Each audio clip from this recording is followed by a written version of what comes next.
Olá, bom dia.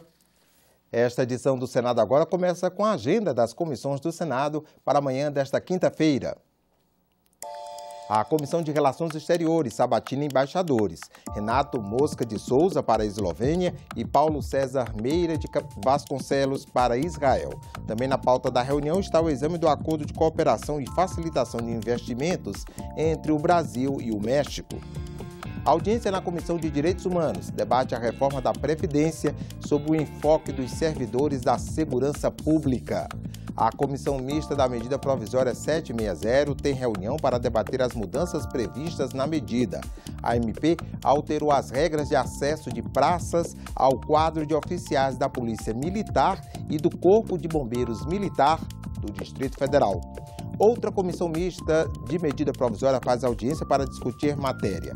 É a da MP 759, que trata da regularização fundiária rural e urbana, liquidação de créditos concedidos aos assentados da reforma agrária e da regularização fundiária no âmbito da Amazônia Legal. Policiais poderão se infiltrar na internet para investigar crimes de pedofilia. A permissão foi aprovada pelo plenário nesta quarta-feira. Essa é uma das duas medidas aprovadas ontem que visam combater a pedofilia. E não sobre o faturamento. Os senadores aprovaram 2 projetos que alteram o Estatuto da Criança e do Adolescente. Um deles foi apresentado pela CPI da pedofilia. Ele permite que policiais se infiltrem na internet, desde que com autorização judicial, para investigar crimes sexuais envolvendo crianças e adolescentes. É por intermédio da internet que grupos que exercem essa atividade criminosa da prática da pedofilia e que, sem a possibilidade de investigação dentro da própria internet, se torna difícil o processo de esclarecimento desses crimes, como também e principalmente a possibilidade de atuar preventivamente. A exploração sexual de menores já tem pena prevista de 4 a 10 anos de prisão e multa. A outra proposta aprovada acrescenta que o dinheiro e os bens apreendidos nesses casos sejam destinados ao Fundo dos Direitos da Criança e do Adolescente do estado onde o crime ocorreu.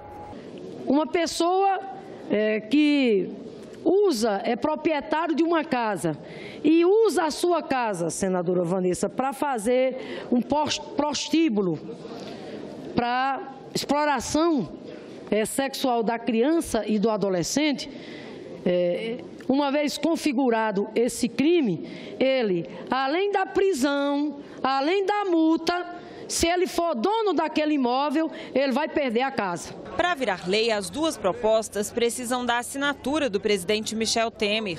Outro projeto que passou pelo plenário pode tornar mais baratas as viagens nacionais compradas em agências de turismo. Ele limita a cobrança do ISS, Imposto sobre Serviço, à comissão que remunera a agência. Essa medida evita que o consumidor pague 2 vezes o mesmo imposto. Por exemplo, hoje ele paga ISS sobre diárias de hotéis e também sobre o pacote de viagem completo. As empresas de turismo pagam ISS sobre as atividades que elas exercem no sentido do que elas ganham. Muitas empresas fazem subcontratação ou recontratação de passagens de hotéis e isso, em tese, estava entrando na base de cálculo do pagamento do ISS, o que era injusto, porque isso não é receita da agência. A agência fica apenas com a comissão. Então, nós estamos clarificando a legislação exatamente para dar condição de se cobre efetivamente o ISS sobre o ganho da agência. Essa proposta ainda tem que passar pela Câmara para virar lei. O plenário também aprovou em primeiro turno uma PEC que reconhece como válidas as ações do governo do Tocantins nos primeiros 5 anos de criação do estado, entre 1989 e 1994. Falta agora votar em segundo turno antes da proposta seguir para a análise da Câmara. Os senadores também reconduziram Marcelo Vinon Prado ao cargo de diretor da Agência Nacional de Transportes Terrestres. A recente decisão do governo americano de acabar com o plano de energia limpa e incentivar a produção de carvão mineral e petróleo nos Estados Unidos foi discutida nesta quarta-feira pela Comissão Mista de Mudanças Climáticas do Senado. Apesar da preocupação, os parlamentares, diplomatas e ambientalistas ainda não sabem o real impacto dessas medidas para a implementação do Acordo de Paris, firmado em 2015. Ele falou claramente. A secretária executiva da Convenção Quadro das Nações Unidas, a mexicana Patrícia Espinosa, disse respeitar a autonomia norte-americana para tomar estas decisões de caráter interno. Ela preferiu enfatizar a forte adesão ao Acordo de Paris em escala global. 16 meses depois da assinatura do Acordo de Paris, o acordo foi já ratificado por 141 países. Isto é um número sem precedentes para um período tão curto, especialmente considerando um acordo tão complexo como o Acordo de Paris. Já o professor de Relações Internacionais da Universidade de Brasília e especialista em mudanças climáticas, Eduardo Viola, acredita que as forças da globalização econômica, representadas pelas grandes corporações, já assimilaram tecnologia de baixo carbono e que isto não poderá ser revertido por reações nacionalistas locais. Exemplo da eleição de Donald Trump. Um componente decisivo da fronteira da globalização hoje é a tecnologia de baixo carbono. Não apenas a tecnologia em energias, o complexo solar, eólico, rede inteligente de transmissão, baterias. O mundo corporativo americano, o mais avançado, ele está totalmente investido hoje em baixo carbono.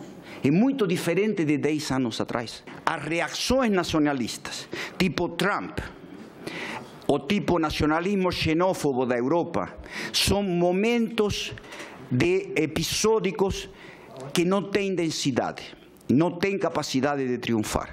O embaixador brasileiro Antônio Marcondes disse que o desafio do momento é regulamentar o Acordo de Paris em no máximo 2 anos, para que ele traga efeitos práticos o mais rápido possível.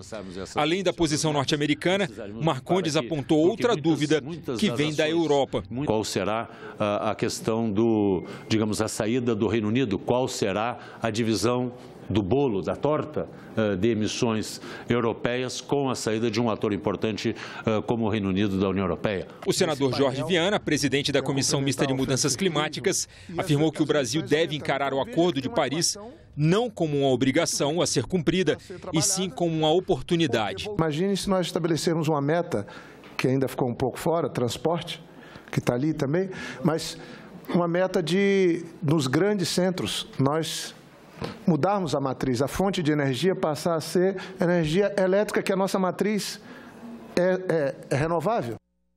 A Comissão Diretora do Senado aprovou a criação da Comenda Zilda Arnes para agraciar pessoas ou instituições que desenvolvam no Brasil ações e atividades destinadas à proteção da criança e do adolescente. Zilda Arnes Neumann era médica pediatra e sanitarista. Ela ajudou a criar a Pastoral da Criança a pedido da CNBB.